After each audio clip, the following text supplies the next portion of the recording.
The Little Dragon, 135 pounds of lightning against Big George Foreman, 220 pounds of heavyweight thunder. The fastest martial artist ever versus the hardest puncher in boxing history. When speed meets power, who survives? This is Bruce Lee versus George Foreman. Bruce Lee wasn't born legendary, he earned it through obsession. Born in San Francisco but raised in Hong Kong, young Bruce was a street fighter who studied Wing Chun under Master Ip Man. But Bruce saw limitations in tradition, creating something revolutionary, Jeet Kune Do, the way of the intercepting fist. He rejected organized despair, believing in adaptability. Be like water. His physical abilities defied explanation. 1-inch punches that sent men flying, 2-finger push-ups, strikes so fast cameras couldn't capture them. He trained 8 hours daily, combining martial arts with philosophy and relentless conditioning. By the early 70s, he'd become a cultural revolution, proving size didn't determine dominance. George Foreman. George Foreman was born into poverty in Marshall, Texas. Young George was angry, lost, heading nowhere good. Then, boxing saved him. At 19, he discovered he could channel rage through his fists, and everything changed. Olympic gold in 1968, then professional dominance unlike anything seen before. George's style wasn't pretty, it was terrifying. He stalked forward like an avalanche, throwing bombs that ended careers. By 1973, he demolished Joe Frazier in 2 rounds to become champion, landing punches that lifted Frazier off his feet. Opponents compared getting hit to being struck by cars. Big George represented raw power that couldn't be stopped. What legends say. Muhammad Ali, who defeated Foreman in Zaire, said, "George hit harder than anyone I fought, but Bruce Lee, that man was different. Speed I never seen, kicks that could break ribs. If Bruce stays away from George's power, uses his legs and angles, he's got a chance, but one punch from Big George ends it." Joe Rogan broke it down. Ultimate question, can technique overcome size and power?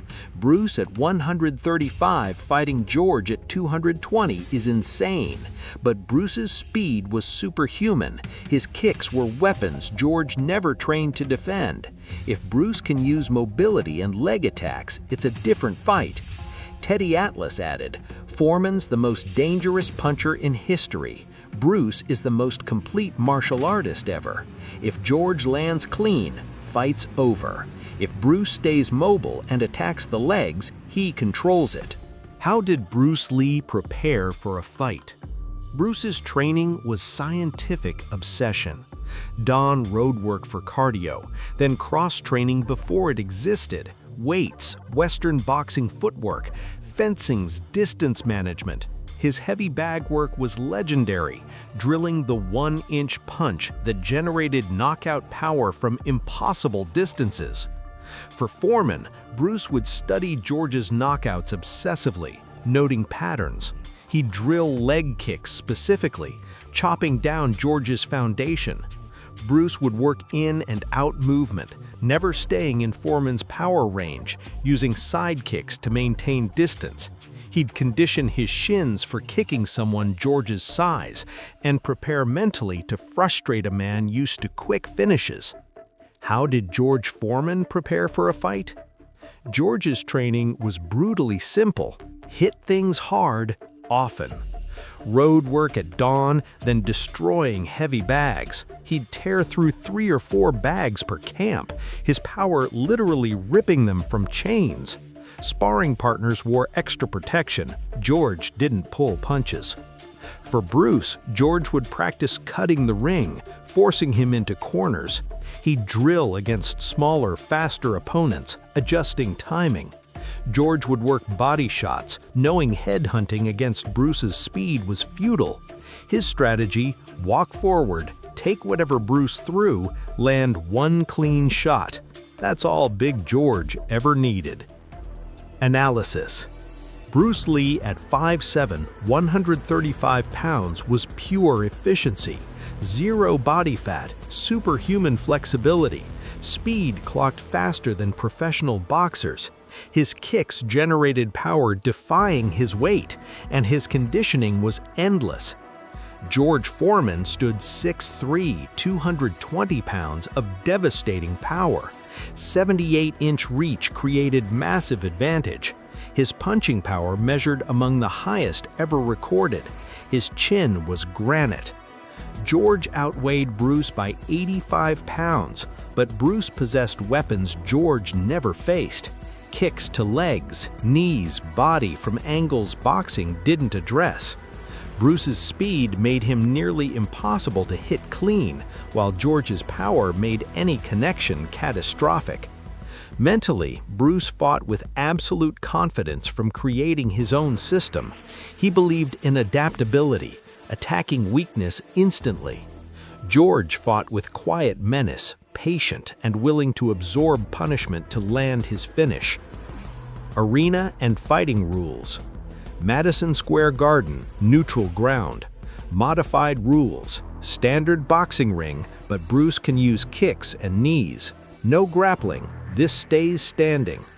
12 3-minute rounds, 8-ounce gloves, standard scoring. George's advantage is punching range. One clean shot likely ends it. Bruce's advantage is mobility and leg attacks George has no defense for. Both in their prime, Bruce in 1973 peak condition, George as newly crowned champion. East meets West, technique versus power. The impossible matchup. The bell rings. Bruce circles laterally away from George's power hand. Foreman stalks forward methodically. Bruce fires a low kick, cracking against George's lead leg. George doesn't flinch. Throwing a jab, Bruce slips. Another low kick, harder. George keeps coming. Round 2, George corners Bruce. The Dragon sidesteps, landing a side kick to George's ribs. Foreman throws a huge right, missing by inches. Bruce counters with combinations. The leg kicks accumulate. George presses forward, unfazed. By round 4, George's lead leg shows damage. Bruce's strategy is working. Chop down the tree. A Foreman jab catches Bruce clean, snapping his head back. The power is evident. Bruce circles out quickly. Round 6 is Bruce's masterpiece. He feints low. George drops his guard. Bruce lands a spinning back kick that lifts Foreman. George's face shows pain. Bruce attacks from impossible angles. George covers up, then explodes with an uppercut, barely missing. Round 9 is warfare. George's legs bruised purple. Bruce showing swelling under his eye. George corners Bruce, unleashing body shots. Bruce absorbs punishment, escapes with a spinning elbow, opening a cut above George's eye. Blood flows. George doesn't stop. Round 11, George needs a knockout. A Foreman right catches Bruce flush on the forehead. Bruce's knees buckle, but he doesn't fall, clinching desperately. Final round. George throws everything. Bruce moves beautifully, making him miss. With 1 minute left, George lunges with a massive overhand. Bruce sidesteps, lands a devastating side kick to George's solar plexus.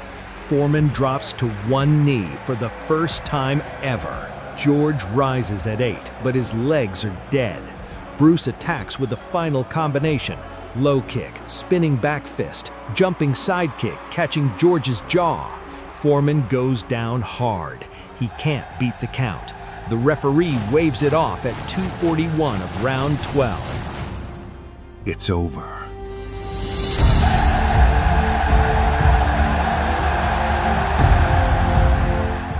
The referee raises Bruce's arm as the garden erupts.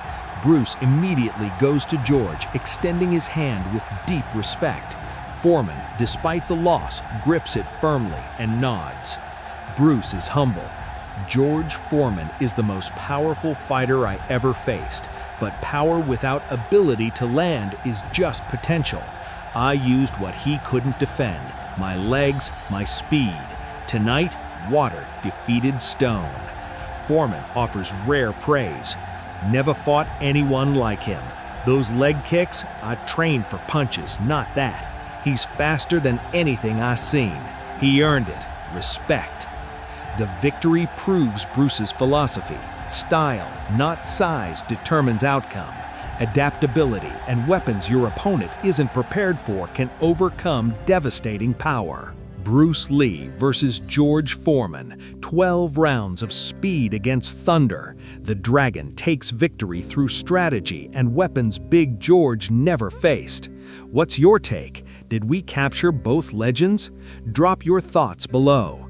Could George have won under different rules? Who should these legends face next? If you enjoyed this clash, smash that like button and subscribe to Legacy Untold TV. Hit the bell for more impossible fights. What's your dream matchup? Let us know. Until next time, keep the legacy alive.